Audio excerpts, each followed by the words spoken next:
My name's Polly Ho-Yen. I'm the author of Boy in the Tower, Where Monsters Lie, and I've come from Bristol today. My name is Nikesh Shukla. I am a writer and I live in Bristol, but I'm from London. My name's Bally Wright. I'm an author of children's, teenage, young adult novels. I come from Leicester, which is where I live. And I was asked to take part by Random House, and because I know Common Words and Pete, this is a project that I've been a part of, or certainly the conversations to do with it, for a very long time.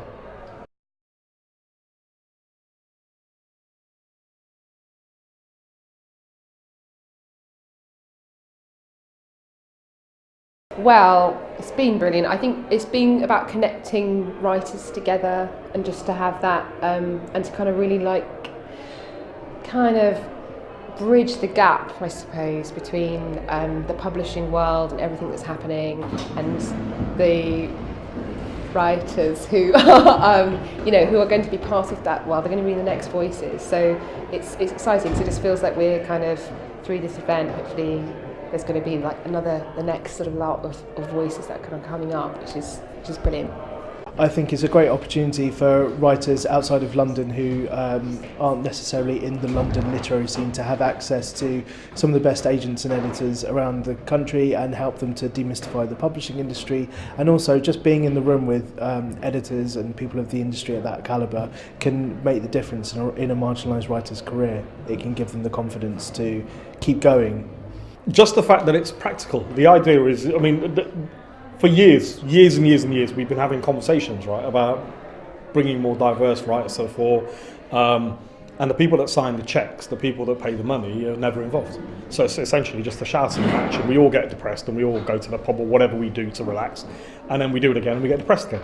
This one is different because it's a practical project. There are steps that can be taken. So some of these writers that are a part of this process are going to be taken on and be given the opportunity to have their book out there, have their voice out there, and to have the support of the biggest publisher that we have. So it's a very welcome, practical project. I think what I love about WriteNow is the fact that it is providing the tools for people and giving advice to people who want to write and voices that are underrepresented in the publishing world, and it's kind of giving that opportunity for those unheard voices and underrepresented voices to be heard.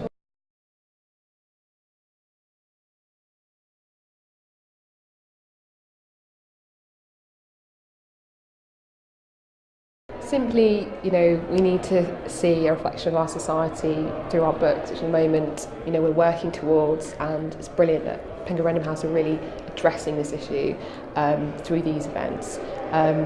But our children need to see their faces and hear their voices in the literature that they're reading, and they need to have those role models as well of writers who are from their areas and from their backgrounds who are making a success from writing and enjoying being part of this industry. Because otherwise we live in a world where we have what Chimamanda Adichie refers to as the single story, and it's a monoculture, and if we want to believe that the UK is a multicultural society, then we should have multicultural voices. Representation is very, very important, not just for the people of colour in this country, but for English people as well. I think there's lots of reasons why, but for me, one of the main ones is that diversity should be the mainstay of British literature.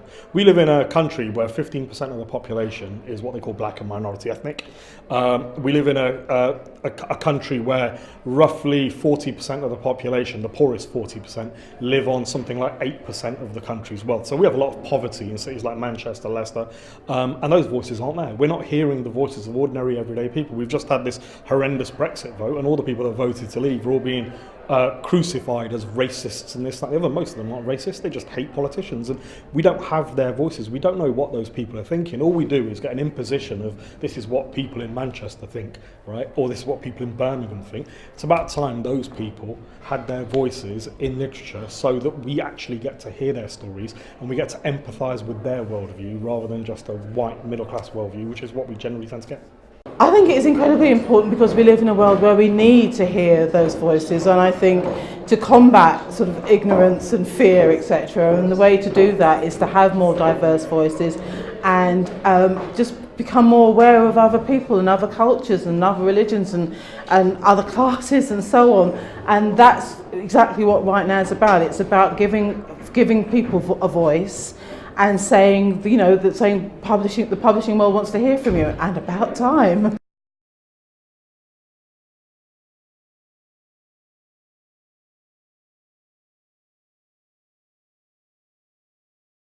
Oh, I love it.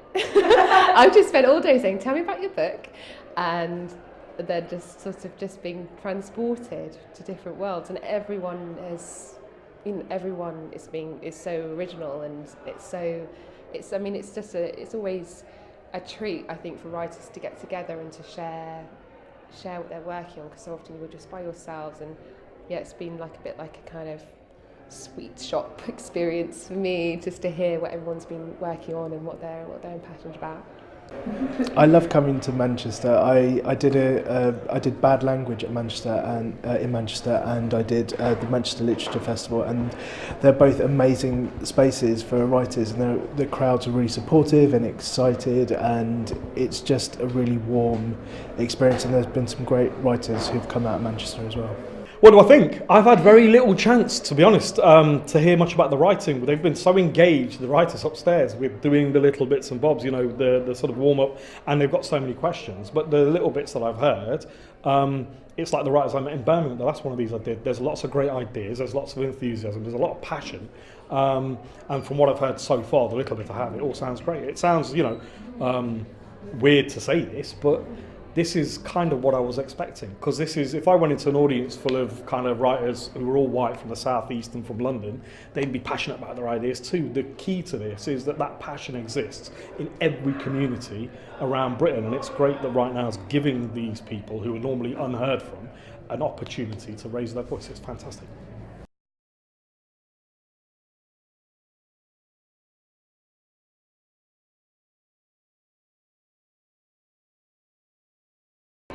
Well, I'm just going to rip off Mallory Blackman, and I'm sure she sort of said, just don't give up, which is what we keep hearing over and over again, whether it's with your edit, whether it's whether you need to start a new project and become more confident in it perhaps, or whether it's just sending it out to another publisher, another agent. But if you believe in your writing and you love your story and you believe in it and you're excited by it and you enjoy it and you want to be heard, then just persevere. Keep going, we need you. The biggest piece of advice I can give aspiring writers on a placement like this, on a project like this, is to be as, how can I put this? You've got to be aware of what the business is about. You've got to be open to the idea that the way you think publishing might be, the way you dreamt it would be, is completely wrong. And the practical reality of day-to-day publishing as a business is something that you need to not only be aware of, you need to go into it understanding that publishing works in a certain way, and that's not going to change for you. So you need to accommodate yourself to that and be very, very, just very, very willing not to compromise on your passion and your ideas, but to compromise on the way your career might start, the places it might go, what editors might do with your work. You've got to be open to criticism, open to editing, and open to the idea that publishing essentially at its heart is a business, and you're going to become one of the cogs within that. So I think being practical about the realities is vitally important. I think my major piece of advice for authors would be, don't give up. You have a voice, use it. Your voice is unique. Don't be afraid to have your own style and write your own stories, and don't take no for an answer. Don't give up.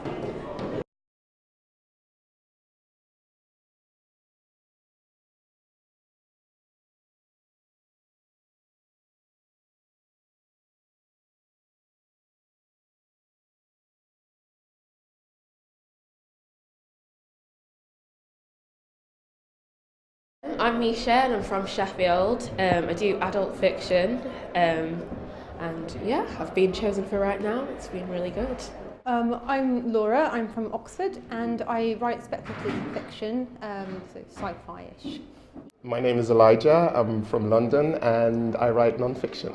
I'm Cathbort, I'm in Liverpool, and I write crime thrillers. My name's Benjamin G. Wilson, I've come up from Cornwall yesterday, and I write magic realist memoir.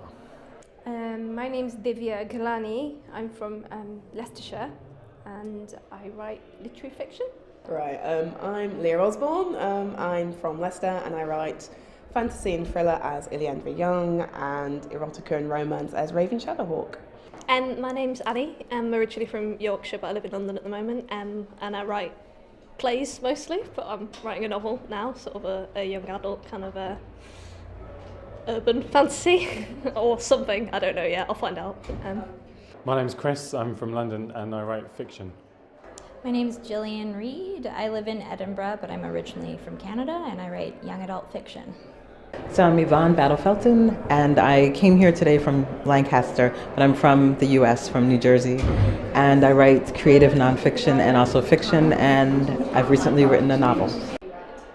I'm Yasmin. I'm from London but living in Glasgow just now, and I write fiction, general fiction I would call it, or I've been told. My name's Takai Nazir, I'm from Edinburgh. I'm a playwright, just turned author, and my book is called The Not So Secret Life of a Scottish Asian. Hey, my name's Emma Garrity. I'm from Manchester and I write historical LGBT fiction. My name's Drew Quayle. I'm from Liverpool and I write comedy fiction. My name is Imran Mahmood. I'm from London today, but I was born in Liverpool. I write commercial fiction. I've just written a book which I suppose is crossover crime fiction and general commercial fiction. I'm Philippa Byrne. I'm from Liverpool and I write, I suppose, a cross between science fiction and political thrillers. My name's Sylvia. I'm from the west coast of Scotland and I write YA fiction.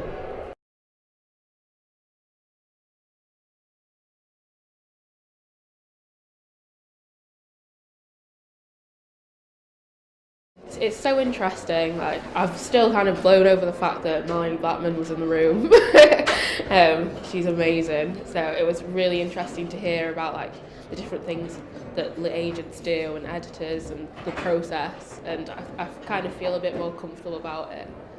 I found it really useful. I really liked a lot of the small group activities that we had a chance to talk to editors and agents in a sort of more intimate setting, and the one-to-one feedback was really helpful as well.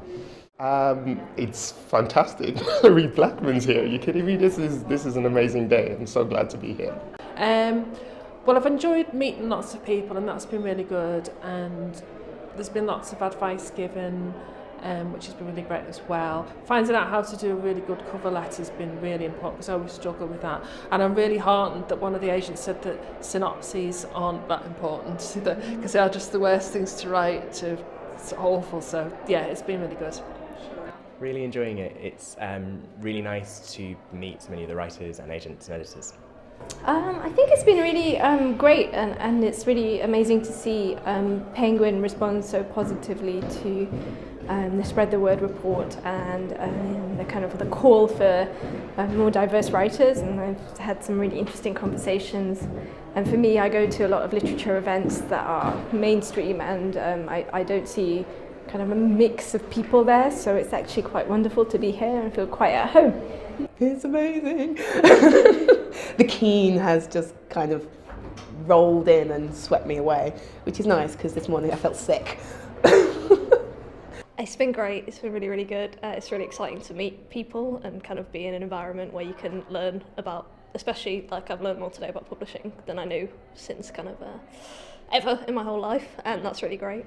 It's great. It's great fun. There's quite a buzz. It's quite noisy, quite lively, which is all good. I like it. Yeah. I randomly found out about it on Facebook and I can't believe I'm here after all of that. So it's been a really interesting day where I've just been meeting a lot of great people, writers, but also editors and literary agents. I'd never have access to those people under any other circumstance. So, yeah. I'm really enjoying right now. It's great to be in the room and feel that such community and warmth and writers and agents and publishers, and I don't know, I feel really proud and happy to be here right now. It's actually been really fun. It's turned out into a really fun day. I wasn't sure what to expect, but it was a very relaxed, inclusive day. Everyone seemed to be quite keen to speak to you, which is, you know, I suppose it's broken some of the myths that I had about the publishing industry. It seems something more like you have to jump through hoops to speak to people, and this one was the opposite. Everyone really wanted to chat to you. I think it's a fantastic event. I think it's something that's really needed in the industry right now. It's really informative, networked and made lots of friends. I met the authors, met the editors, and it's really been excellent demystifying the entire process. Speaking to agents, seeing what they're after, seeing what the process is. I think it's been really successful, so I'm really glad that I got chosen to come down for this. It's really good fun. It's a lot more laid back than I thought it would be. Loads of chances to chat to loads of different people, and informative without it being like a lecture. So yeah, it's really good. It's good. Really informative, transparent about the industry, so it's been very, very helpful. I've enjoyed the day, basically. I think it's a fantastic initiative. It's really very interesting. There are lots of very interesting and experienced speakers up there, and I really do get the feel that the people who are here are learning a lot from it. Everybody seems very enthusiastic about it, and I think it's a fantastic idea. It's been really interesting and I think really useful, although I suppose only time will tell on that. It's been brilliant. It's been encouraging and exciting and great to network with everybody here.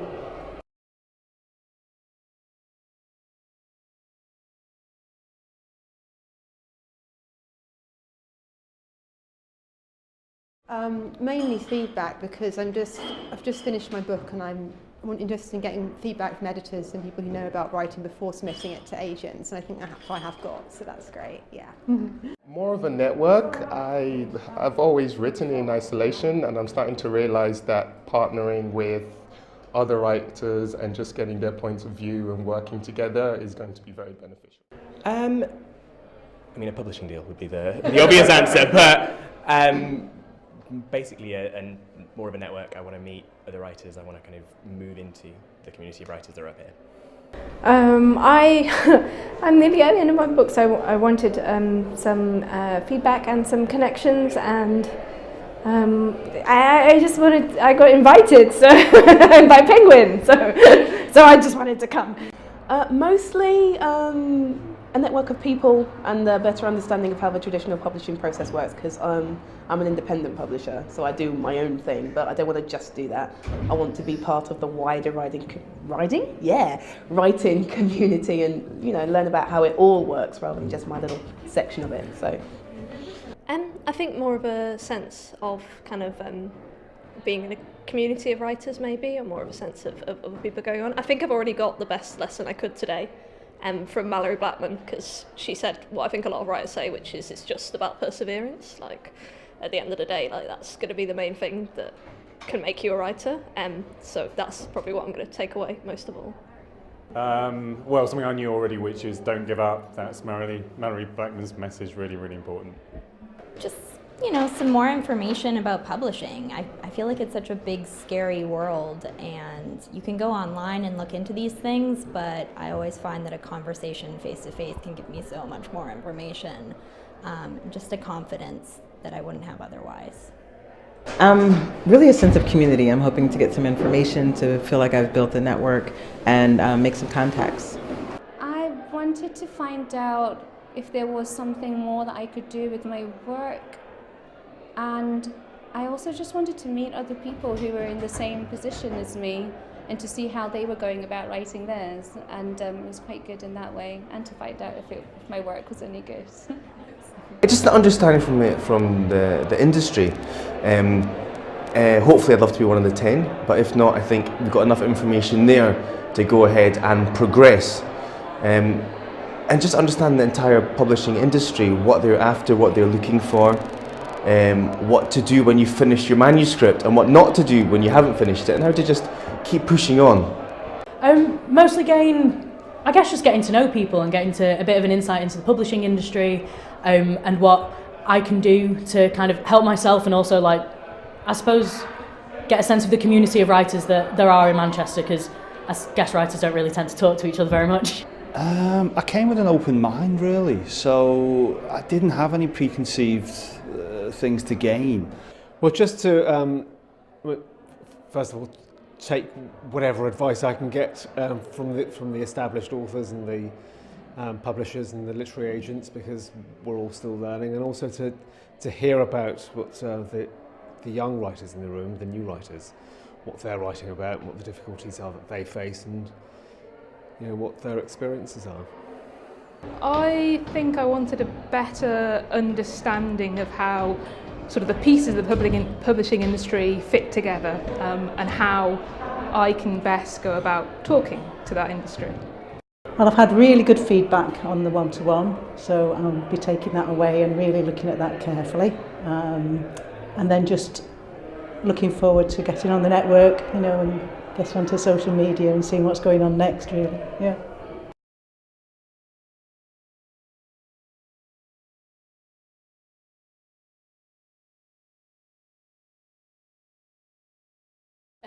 The things about the synopsis, that's been really helpful, because I've always kind of wondered what to do with that. Like, I know it's meant to be kind of a step-by-step of what happens in your book, but I've always wondered, like, do you have to do it for 2 pages? And I struggled because I used to think, oh, does it sound too dull? So it was nice to hear that she kind of just thought maybe just think of it as a blurb, and then but with like an end added on, and that it's not always important to be perfect as long as like your writing matches up to it. That writing, it's all about the hustle. You have to continue writing and constantly writing and getting better and building your networks. I don't think I realised quite how collaborative the publishing process was, so that's been interesting. Well, I felt, I guess for me the biggest thing was I really appreciated the generosity of the authors panel, and I asked them a question about how to maintain a long career in books nowadays, and each one of them was very candid in their response, and that was really important. So that's specifically that, and lots of contacts. Ooh, people aren't scary. People aren't scary. I came here wondering if I was going to be able to talk to anyone, and if I was just going to be weird, or if everyone else was going to be weird. And no, actually, everyone is just like me, which is really quite comforting, and everyone wants to help. Yeah, persevere. I've learned just about like what actually happens when I did not understand at all the relationship between an agent and an editor and a publisher. I kind of thought they were all the same sort of person, or they're in the same place, and it just went there. So I was really surprised about the agent thing, and I can see now that's got way more importance than I thought it did. So yeah, definitely the role of the agent is something I understand better. Well, something I knew already, which is don't give up. That's Mallory Blackman's message, really, really important. So far, and the day is early, but so far I think one of the most valuable things that I've learned is perseverance, and also, I don't know, I knew the importance of networks, but I think it's really nice to hear from other people in the industry how important networks and all of that really is. So I think that was one of the most promising things so far that I've heard. Just to keep going. And I've read it before, and I've read it online constantly. But to hear so many people say it, to hear published authors saying it, I think I believe it a little bit more now. Is there anything? There must have been something that I've learned. Learning about the process of like from writing a book to it actually getting published with the panel discussion before, and learning about how different people approach writing. And that it's not everyone's reading from the same script, which is really nice and refreshing. So I've gained more confidence after the one-to-one, and I think the insight into the industry has given me more confidence in general to approach them now, basically. So I had no preconceived ideas, but I've learned a lot. One of the best things I think I have ever heard an author say was said today by Mallory. Who, I suppose, to summarise what she said, and I believe this, that the difference between somebody who's successful and somebody who's unsuccessful is how they respond to rejection or how they respond to failure. And the successful person keeps trying, and I think that's an important message to take away. Specifically, a lot of things. 1, get your manuscript finished.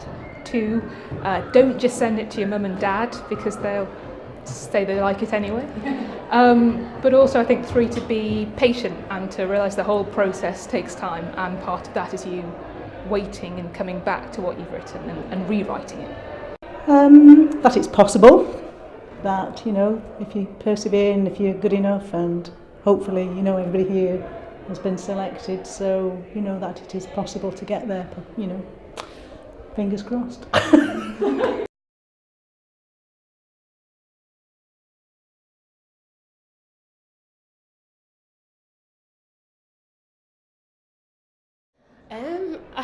I think, I don't know, I've always thought with reading, it's like you learn so much and you gain more empathy for people. Maybe like in real life you just don't meet certain people, but then reading about it, you realise like how different people's lives can be. Even if it's just completely fiction and it's just a dystopian novel, it always has like aspects of like reality.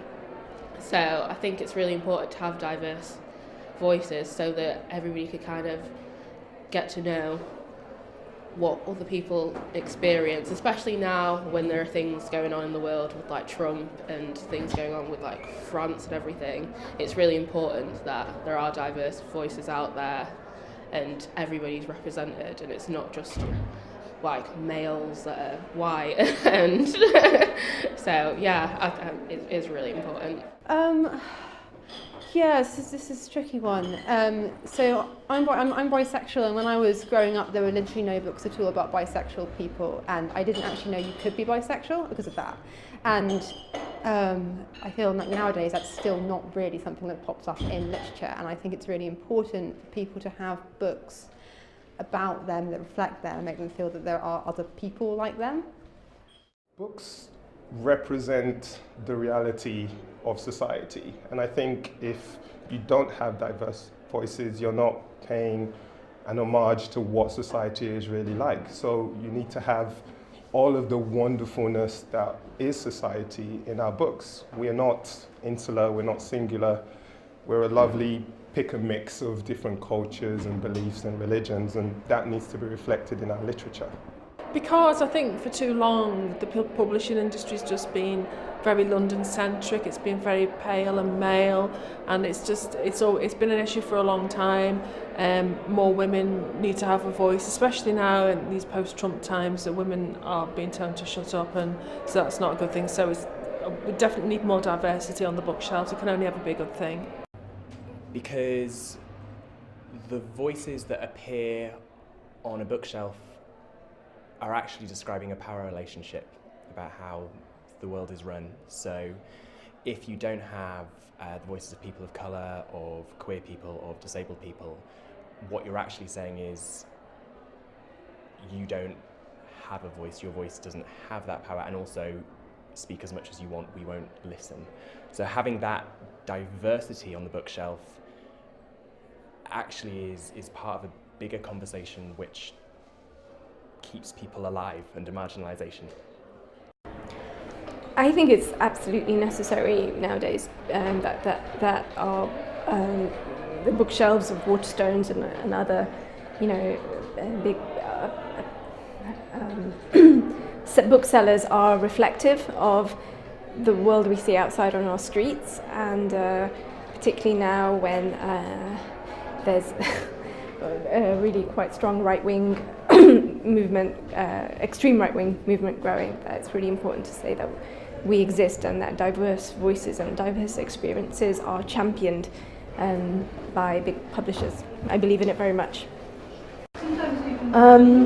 It is very, very important because books are what people learn from. I know for me in particular, I did a lot of my learning from books, and if the learning material isn't wide and diverse, then what you learn isn't going to be wide and diverse, and you're going to have this very narrow view of what the world is like, which is only going to hinder you as you grow. So books need to reflect the world as it is, so you can learn about the world as it is. I believe fiction teaches empathy. I think it's one of the best ways that people can understand people that are different from themselves, maybe, or get an idea. We live in a kind of what feels like an increasingly divided society, or even a divided world, and I think really if you can get more diverse voices out there to teach, especially young people, I think, and children, to give them an idea of kind of someone else's perspective, I think that's really good, and I do think it leads to kind of changes in society. hopefully. Well, I mean, at the moment, particularly given the current political climate, I think there's more of a trend for the mainstream to kind of bite back and for people to forget that people are different and that we're not all the same. And writing is a great way into someone else's head to know how other people lead their lives. I just think, you know, when I pick up books, I don't necessarily see myself in them as somebody with a chronic illness. Just like a normal story about somebody who has a chronic illness but also has an interesting life, and it isn't like the story is about their chronic illness or something, because I don't want my story to just be about, you know, my disability. I want my story to be my disability, but romance and adventure and all those different things. So I think it's important to represent that in our books as well. So my writer answer, it's because the writing saves lives. It opens doors to people. It builds relationships and connections and communities and communication. And without these things, without these really human stories, we're just losing out on so many different things. And if people don't understand other people, then we'll never be able to evolve from where we are right now. To give a actual representation of the UK and the world, really, when I look at publishing, or when I look at a publisher's website, I see a lot of white male faces especially, so you can't really see yourself in it, and I think it's quite misrepresentative for people, especially young people who might want to get into that industry. I feel very passionate about it. I don't think it's very representative. It's quite a narrow view of Britain. It's, even when you look outside just now, you would never imagine that if you just based it on that. Well, I think it's the society that we live in. It's moved on substantially, especially coming to some place like Manchester, where when you walk down the street there's so many different diverse people from various backgrounds, and I think that needs to represent the writing as well, represent the industry that we're in, and especially for the younger generation coming through, they need to see that, so when they become writers they will then write what society represents. We'll hopefully no longer need events like this, and it'll just be on one platform. It just makes sense to have diverse voices on a bookshelf. It's, for anyone reading, they always want to find something of themselves in the books that they read, and that's how people connect to it. And so it makes sense to just have as big a range as possible writing, because there are so many different kinds of people, and so many different kinds of people who might not pick up books because they know that they're not reflected in them. So there needs to be more, and yeah, having a greater range of voices is definitely more beneficial for everyone, for authors, for publishers, for readers, everyone that's there. Well, we live in a diverse world, so it has to appeal to a wide readership. So you need a lot of diversity on the shelves. It seems obvious. For the simple reason that since we're all writers are implored to write about what they know, if everybody is the same and we're only hearing a particular voice, then when people are writing about what they know, they're all writing about the same thing. And I think if we have diversity in writing in the same way as if we have diversity in every other aspect of our lives, then that can only enrich us. And we have diverse culture. We're in a country of diverse culture and food and everything else. You know, why should there not be diverse writing? Because I suppose the bookshelf should reflect the society around it. If you have a diverse group of people browsing in Waterstones, then it's a depressing experience to only see one type of experience on the shelf.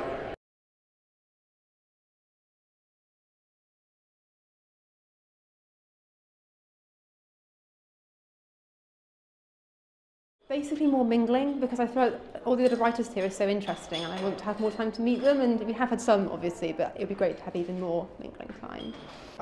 Just about tightening the script, making it a little bit more crisp, making it pop as soon as agents or editors read it. I think that would be very valuable. I think there's maybe more agents could have attended. That would have been really nice. More women authors as well, because the panel seemed to be mainly men, which is I thought was a bit strange, but yeah, probably just more people from London coming up to see us really and talk to us about opportunities and introduce themselves. No, I'm just happy taking it as it comes, actually. I've really enjoyed what it's been so far. yeah, I want book deal. I want book deal. No, yes, that's what I want. I think I'm going to have my my editor one-to-one, and I haven't met an editor yet, so this is quite exciting for me. So probably that, and then beyond that, I don't know. So yeah. Yes, actually, I want to learn more of how to successfully, or effectively, I guess, approach an agent, because that's one of my goals for this year, and more about the publishing process in general, because I know it's very different to what I've been doing on my own, and that learning curve is something I'm very fascinated by. And more connections, hopefully. I'd really like to keep in touch with some writers, and we can motivate each other. Just anything more about the insides of the industry, how it works, how the different bits fit together. I think I would have liked to hear more from the marketing director who was talking about, book covers and whatnot. I just find that side of the whole thing very interesting, and she didn't get much time to talk about it, so something more about that. More events like this would be good. Even if I'm not sure if other publishers do anything like this, but even if there was like a follow-up thing from this, such as a regroup in a year's time to see how people are doing, but things like the Facebook group sound really good actually. I'm looking forward to the rest of the day. I'm probably going to get quite a lot out of it, I guess. I'd like to learn more about how to make the jump into getting confident talking about being a writer instead of saying, I'm trying to do a bit of writing. Like boosting yourself and having the confidence to say, I am a writer, this is what I'm doing and this is what I'm good at, and the event today's been quite good so far in terms of that.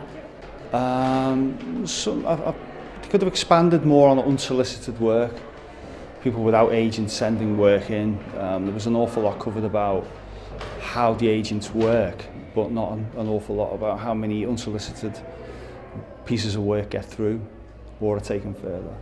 I suppose I still hope to gain more sort of talking to the other people who are here, the other people who are in a similar situation to me, but also people who are a bit further on or at a different stage, and just sort of compare experiences, I suppose. I can't really answer off the top of my head, no. Well, it's absolutely imperative that people see their background, absolutely. I didn't have a lot of books around me when I was a kid, and what I did see was kind of Enid Blyton, and I didn't realise that, books could be written about other people. You need to see that.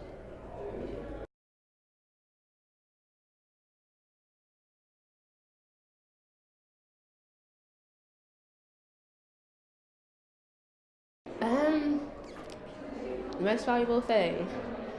I think, weirdly, it's just to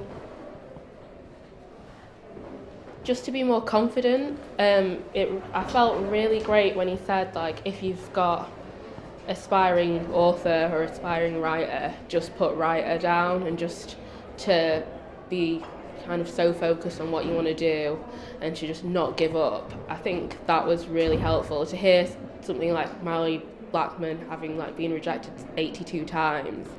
You wouldn't think it reading noughts and crosses, so that was really helpful. I don't know. I think actually perseverance, and what Mallory Blackman was saying about just keeping going, and the difference between success and failure isn't talent so much as keeping going. So that's the biggest thing I've learned. That Mallory Blackman's really funny. And I want her to be my friend. Right, the synopsis thing, because it's a never-ending course of stress and tension. Don't give up is another one as well. Finish your manuscript was the best piece of advice. Sort of to keep going, to kind of get my 82 rejection slips. I think it's been really nice to kind of demystify this, upper class elite, white feel that publishing has, and to meet people one-to-one, and to know that your voice is valued, and not only is it valued, but it's potentially quite exciting. Don't stop. Don't put yourself down. That aspiring writer thing is really important. I've said it to myself a number of times, but you're not aspiring, you're a writer. That's very important. And the fact that there is a market for you, there is a place for you if you're persistent. That there are people out there who are willing to give you kind of an idea of what's going on if you know where to find them, and it's not a closed shop, basically. Yeah, really polish your manuscript as much as you can before you send it to agents. I think the importance of not being shy when talking about your work, and really forcing yourself to, overcome your fears and just be assertive with people. Like, the director of eBury is here. I haven't talked to her. She looks massively intimidating, but I probably should. So just if those people are there, just putting yourself out there. I think it's something that I should have known, but that the agents are actually, they are not the gatekeepers, that they're not the ones saying, no, we will not hear more diverse stories. We just, we close the door on that. And so there is a breakdown somewhere, and we just need to find out where it is. There's certainly not a lack of talent, because there's some really talented, strong, diverse writers. There's diverse stories, but there's some sort of breakdown where people aren't reaching them, or we're not reaching the right audiences. And so while it's a mystery to find out who that is, it's nice to know that different people in different industries and different parts of the industry are interested in making this a possibility. I'm trying to say, oh my goodness, it's right on the spot now. I think I've really been surprised at how the number of well-published authors are so busy, and they've got a bunch of different hoops, and they've just got everything up in the air, but they keep writing. And that was really reassuring, because I was worried that there was something wrong with the way I was doing things, and it's quite nice to hear them doing exactly the same. They've got children and they've got jobs and all this stuff, so it's quite good. Not to go back over my manuscript, just finish it, and then go back over it. Yeah. I think the most valuable thing I've learned so far is that it's important to talk about your work, and to be able to talk about your work to people, and to listen to what other writers have got to say in terms of their work as well, because you always learn from other people. So it's nice to not just be in a little insular bubble of writing, like to be open to people as well.